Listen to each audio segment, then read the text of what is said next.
Ahora sí voy a proceder a iniciar la presentación. Bueno, buenos días con todos los participantes. Agradezco por estar hoy día presentes. Sé que están ansiosos de poder escuchar a María, pero voy a hacer una breve introducción a María. María es candidata a PhD en la Universidad de Michigan. Ahí está María con el video encendido, lo pueden ver, lo pueden conocer. Ella está estudiando y muy interesada en lo que son los depósitos IOCG, IOA. Está viendo qué es lo que pasa con la diferencia del contenido de magnetita, qué pasa con la magnetita en su estructura, en su composición. Y bueno, en esta oportunidad ella nos va a mostrar que los depósitos tipo IOCGs e IOA son fuentes,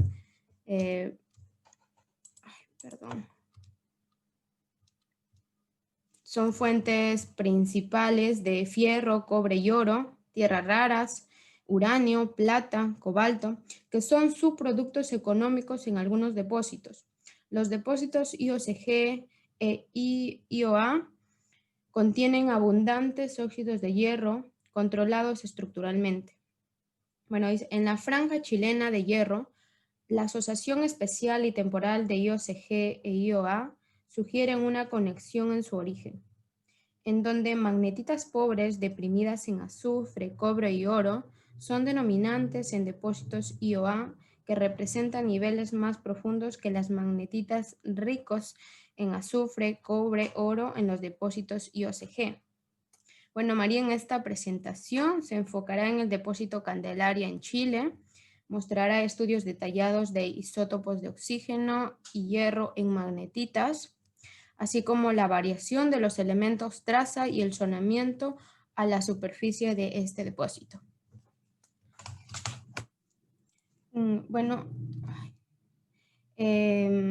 Bueno, tenemos reglas para la presentación. Por favor, colocar su micrófono en mudo, su cámara también.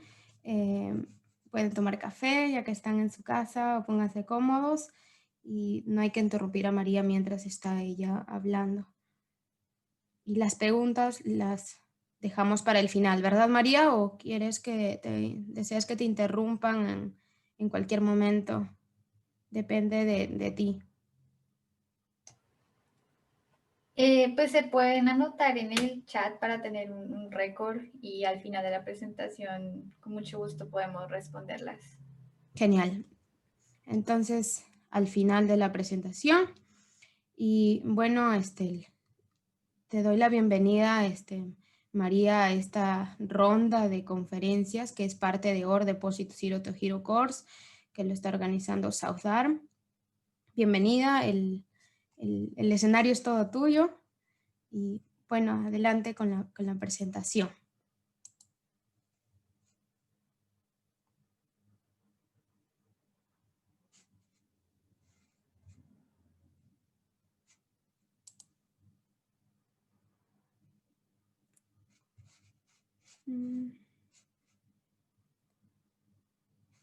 Colócalo en presentación, en modo presentación, creo que sería mejor.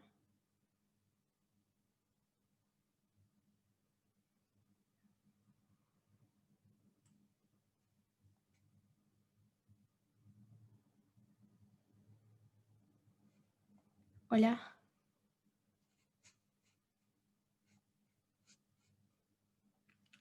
Oh. ¿Qué pasó? No me está dejando quitar el mudo. Ah. Ya, ahora sí.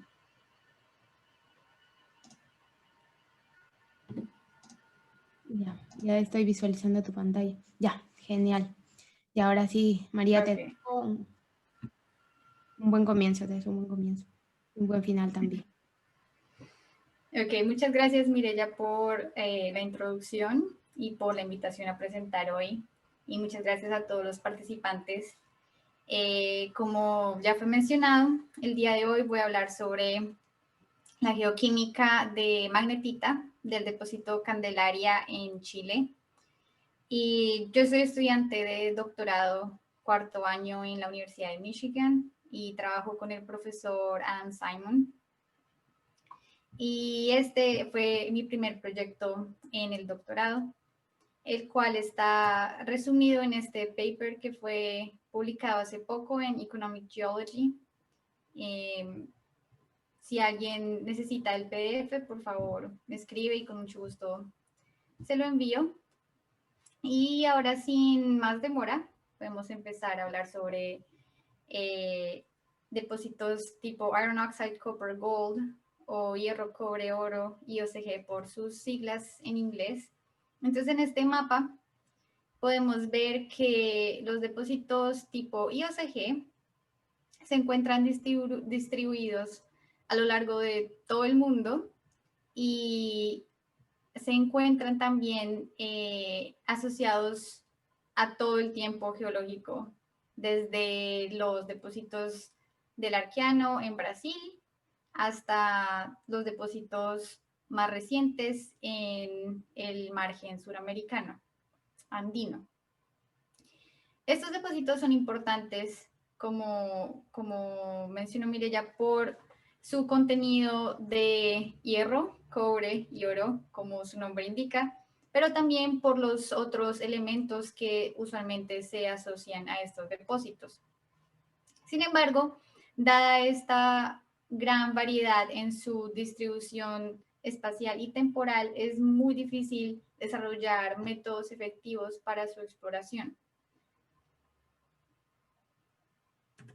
Ahora, entre los tipo IOCG y los tipo IOA, que corresponden a Iron Oxide Apatite por sus siglas en inglés, encontramos ciertas diferencias, más que todo en su contenido pues, de cobre y asociadamente de azufre. También en el tipo de óxido de hierro que tenemos, en los IOCG se encuentra hematita, en algunos casos, mientras que en los IOA solo tenemos magnetita, lo cual indica una diferencia en la fugacidad de oxígeno en ambos sistemas. Las alteraciones y los minerales asociados a ambos sistemas tienden a ser un poco diferentes. Como podemos ver en los IOA tenemos más actinolita y apatito, mientras que en los IOCG tenemos mayor variedad de minerales. Y también vemos una gran diferencia en la forma de mineralización y la temperatura. Estas temperaturas suelen ser estimadas por inclusiones fluidas o por otros métodos, pero tienden a dar rangos. Sin embargo, vemos que los IOCG tienden a tener temperaturas menores que los IOA.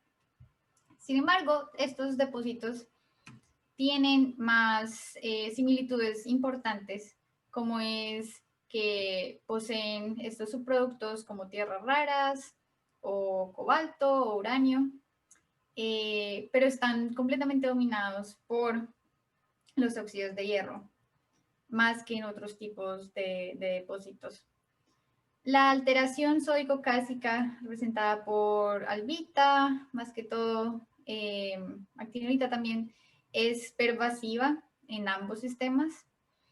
Y aunque se encuentran evidencias de magmatismo coetáneo, no siempre es clara esta asociación entre el intrusivo o la roca magmática y el depósito.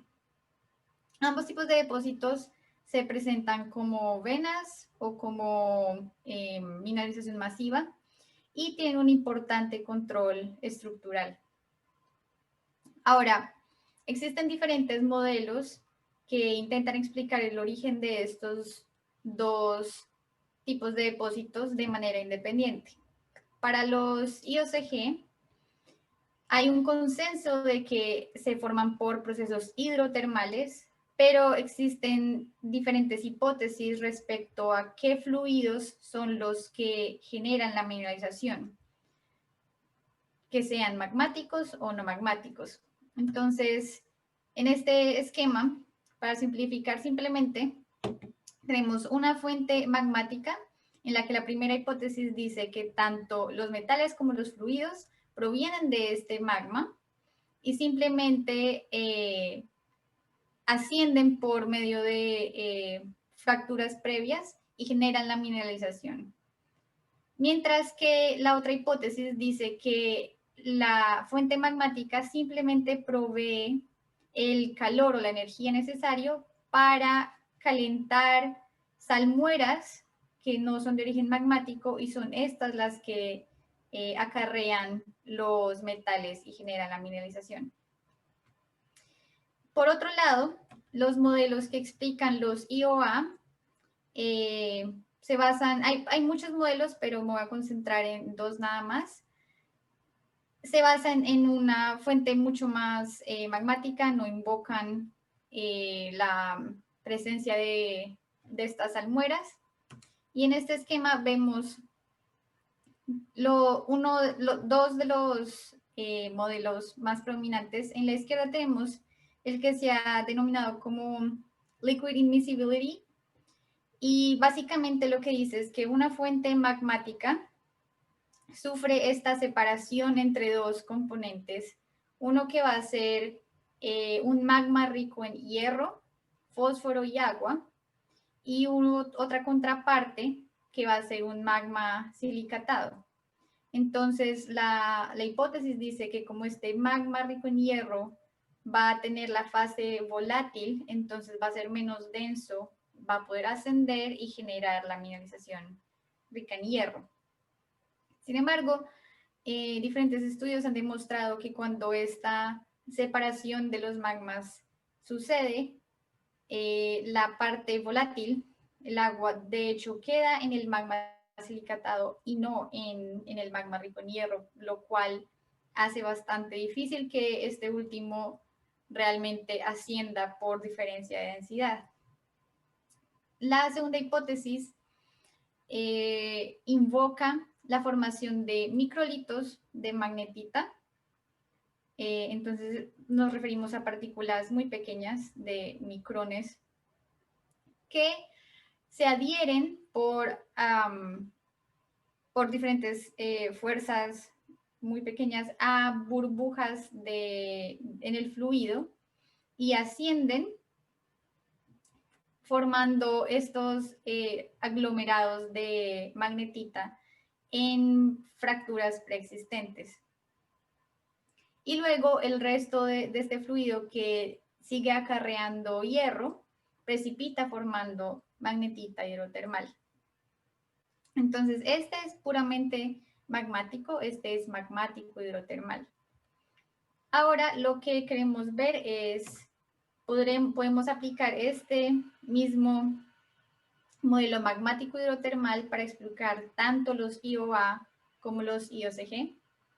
Y esto se ha basado en la observación de la asociación espacio-temporal en Chile y en otras partes entre IOA e IOCG. Entonces, en este modelo conceptual vemos un sistema idealizado en el cual el IOA sería esta raíz del sistema magmático hidrotermal.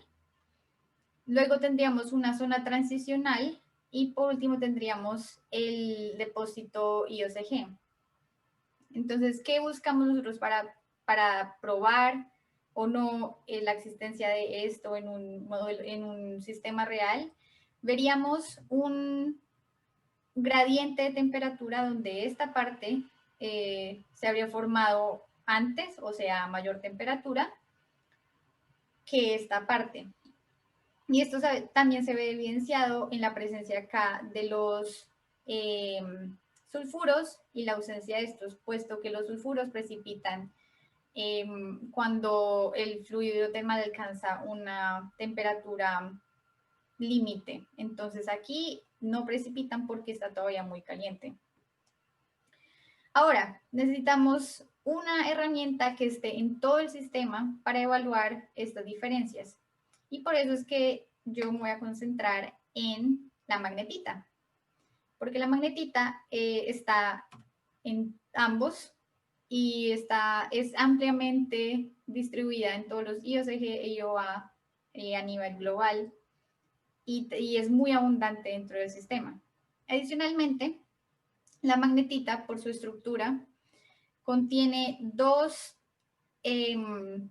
formas en las cuales puede acomodar iones que reemplazan tanto el hierro 3 más o 2 más. Entonces, dependiendo de la relación entre el radio iónico que vemos acá en el eje X y la carga del ion en el eje Y, vemos que diferentes iones pueden reemplazar los diferentes hierros. Adicionalmente, la estructura mineral como tal de la magnetita, a mayor temperatura, la estructura vibra con una mayor energía, por lo cual a mayor temperatura tenemos mayor probabilidad de que los iones hagan este intercambio por los hierros. Por lo tanto, magnetitas de mayor temperatura van a contener más cantidad de estos elementos en comparación con el hierro.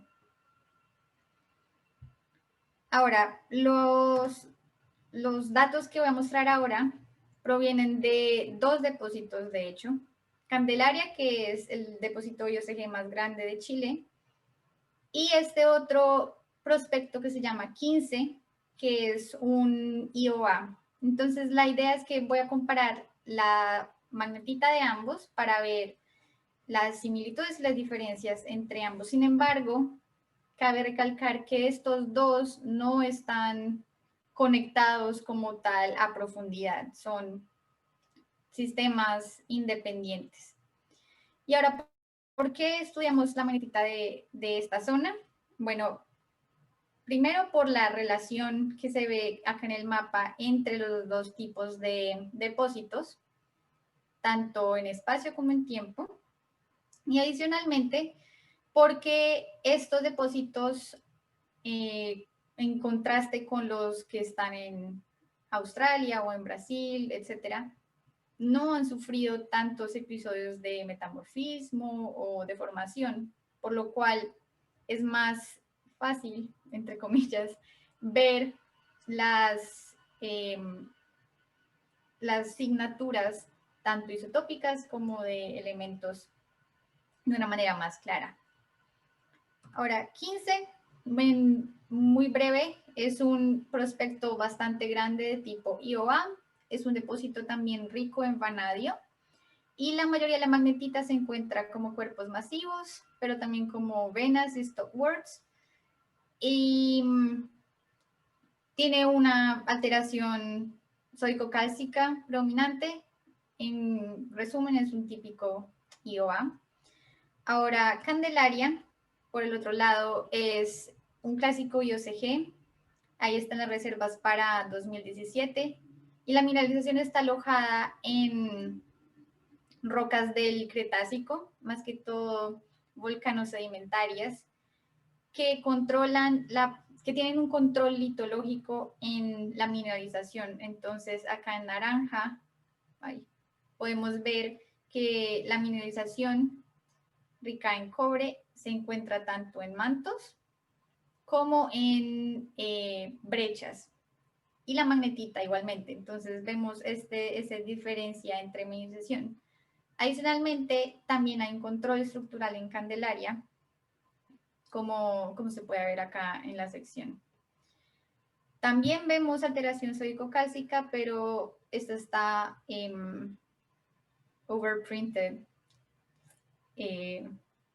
superimpuesta por alteración potásica igualmente. Y las muestras que voy a mostrarles resultados provienen de este sondaje que atraviesa todo el sistema. Tiene aproximadamente 1 kilómetro de longitud. Ahí, ahora sí.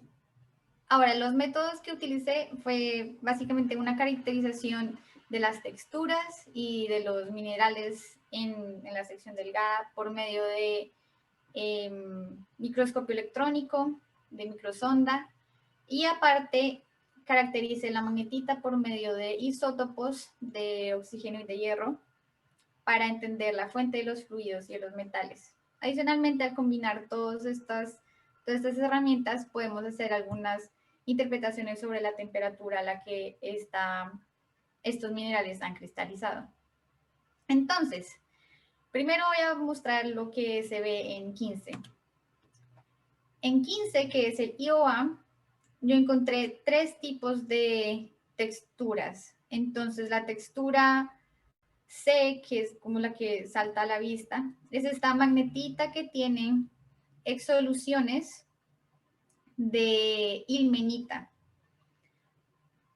La ilmenita, adicionalmente, también se encuentra en los intersticios, como acá en el rectángulo amarillo. Y la cantidad de lamelas en la magnetita es mayor a medida que se profundiza en el sistema, mientras que la cantidad de ilmenita como gránulos o como clusters es mayor cuando se mira la parte somera. Adicionalmente vemos otras texturas como magnetita rica en inclusiones y magnetita que no tiene ni exsoluciones, ni inclusiones, ni nada. Ahora vamos a ver la magnetita de Candelaria. Entonces, la magnetita de Candelaria, vemos la misma magnetita que tiene inclusiones, como aquí en B. Vemos también magnetita que no tiene inclusiones ni exsoluciones ni nada, como en A. Y también vemos magnetita que tiene zonación. Y esta zonación puede verse en magnetita granular o en muschietovita, donde la muschietovita es magnetita que reemplaza hematita especular, entonces por eso tiene esa forma.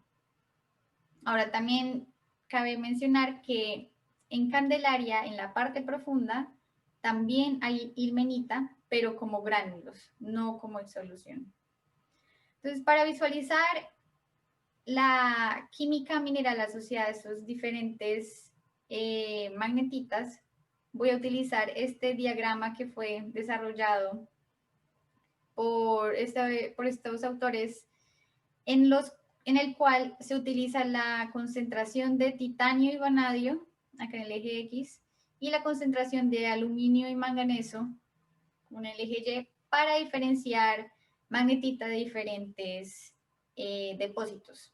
Sin embargo, lo que realmente queremos ver es que la magnetita que se asocia a tipo pórfidos o magnetita asociada a depósitos magmáticos, como acá en los hierro, titanio, vanadio, va a ser de temperatura mayor que la magnetita asociada a depósitos como los banded iron formations, por ejemplo. Entonces, lo que realmente vemos en este diagrama es un gradiente de temperatura asociado al contenido de estos elementos. Pues teniendo eso en cuenta, en rojo ahora vemos los datos de la magnetita de 15. Entonces estos datos son de puntos individuales de magnetita donde yo evité pinchar las lamelas. Entonces son solo las magnetitas. Y vemos que en promedio, bueno, según esta clasificación, cae dentro de lo que es normalmente considerado el IOA. Sin embargo, hay que recordar que hay un montón de ilmenita en este sistema. Ahora, para Candelaria lo dividí en dos, la parte profunda y la parte somera, donde el límite más o menos es como 500 metros a partir de donde empieza el sondaje. Entonces, la parte profunda de Candelaria plotea en todo este espacio, pero vemos que hay bastante ilmenita también asociada a la magnetita, donde nosotros interpretamos que esta ilmenita hacía parte de la titanomagnetita original. Entonces, lo que pasó es que esta magnetita sufrió por ese mismo proceso de exsolución y movilización de ilmenita hasta formar estos gránulos que ahora están completamente por fuera, por decirlo así. Mientras que en la parte somera de Candelaria, ay, ¿qué pasó? Te perdimos. Sí, se trabó A mi ver, computador. de compartirlo de nuevo. Sí, pero porque está cambiando el mío, pero no. A ver, trata de deja de compartirlo e ingresa de nuevo. Ya, ahorita ya no estás presentando. A ver, compártelo de nuevo. Sí, es que se trabó mi. Ah, se colgó.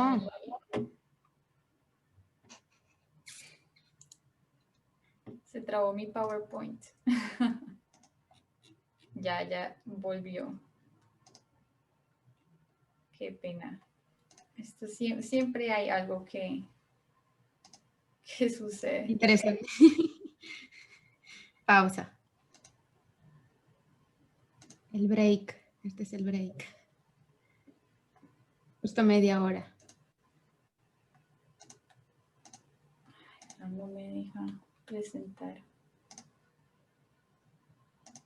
Okay.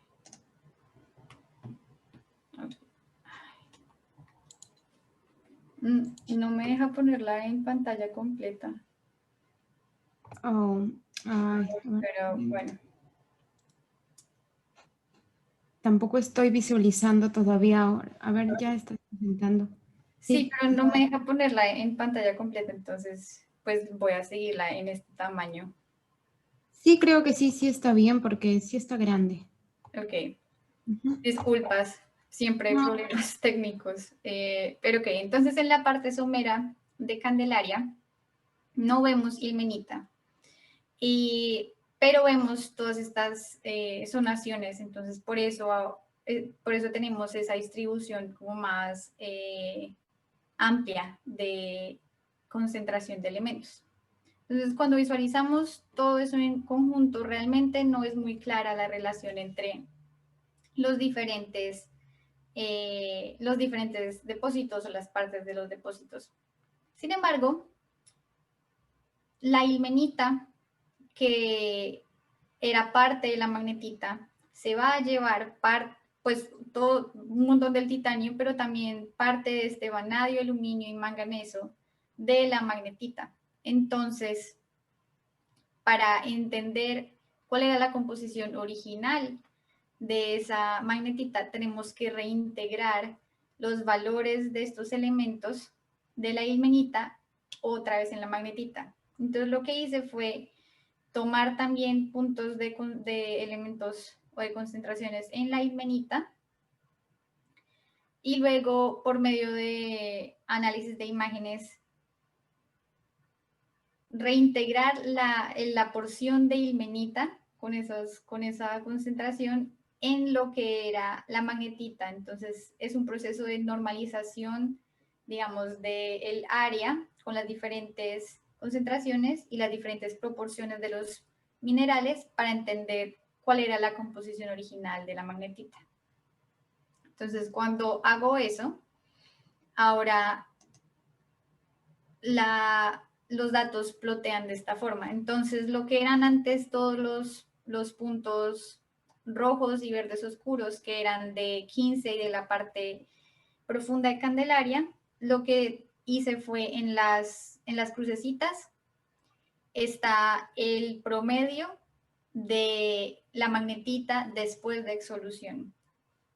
Y en los círculos está el promedio después de reintegrar los contenidos de los elementos de la ilmenita en la magnetita. Entonces vemos que realmente el contenido de esas magnetitas originales flotea más que todo en la zona de alta temperatura. Mientras que cuando se asciende en el sistema, la magnetita es de menor temperatura. Por eso la parte de Candelaria Somero no tiene ningún proceso de reintegración porque no hubo ilmenita en esa parte. Entonces podemos ver eso como un enfriamiento en la parte somera y se representa por esta flecha. Ahora voy a hablar sobre los isótopos. Entonces, los isótopos que le hicimos a la magnetita son oxígeno y hierro. Entonces, van a plotear de esta forma el oxígeno en el X y el hierro en el Y.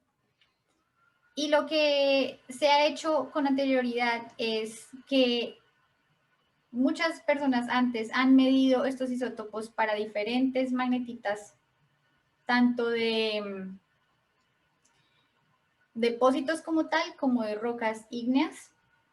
Y lo que se ha visto es que todas las magnetitas que tienen un origen magmático o magmático hidrotermal flotean dentro de estos rangos. Entonces, más o menos entre 1 y 4 o 5 para oxígeno y dentro de este rango para hierro.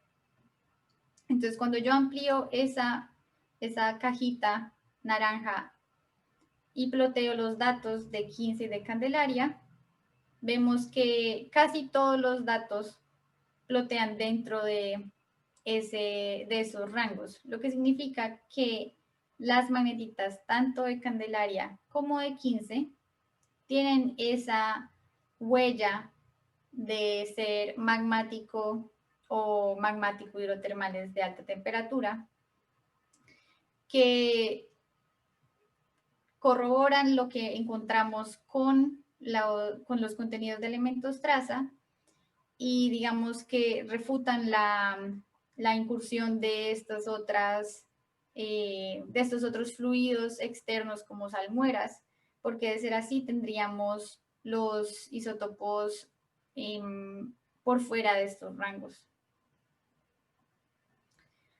Entonces, cuando volvemos a esta hipótesis de la conexión entre los IOA y los IOCG, podemos ver que en efecto la parte somera de Candelaria representa el típico IOCG, donde vemos los mantos, todos los sulfuros de cobre. La parte profunda de Candelaria representa como parte transicional entre el IOCG y el IOA, donde hay muy pocos sulfuros, pero es abundante todavía la magnetita. Y lo que creemos es que a mayor profundidad, por decir, si en Candelaria siguieran perforando, se encontraría la raíz como tal, que es el IOA, que en nuestro caso es como el 15. Entonces hemos podido ver con la caracterización de la magnetita esta transición en el sistema y la conexión entre lo que podría ser el IOA y el IOCG. Entonces, como a manera de conclusiones y para resumir, la caracterización de los elementos mayores y menores de la magnetita en conjunto con una caracterización detallada de las texturas permiten identificar un origen magmático hidrotermal para las magnetitas tanto de 15, que es el IOA, como de Candelaria, que es el IOCG. Y los isótopos corroboran la fuente de los fluidos. Adicionalmente vemos ese gradiente de temperatura con profundidad y lo que podemos decir es que un solo proceso y modelo puede explicar tanto la formación de los IOCG como de los IOA en el margen andino. Y pues esto tiene implicaciones en la exploración para ambos tipos de depósitos. Y ya, entonces, antes de que mi computador como que colapse nuevamente, estas son las referencias. Y pues simplemente agradecer nuevamente a todos por su tiempo, a South Arm por la invitación. Y ahora podemos revisar el chat y estoy feliz de responder cualquier pregunta. Muchas gracias. Gracias, María. Gracias por tu presentación. Estuvo excelente.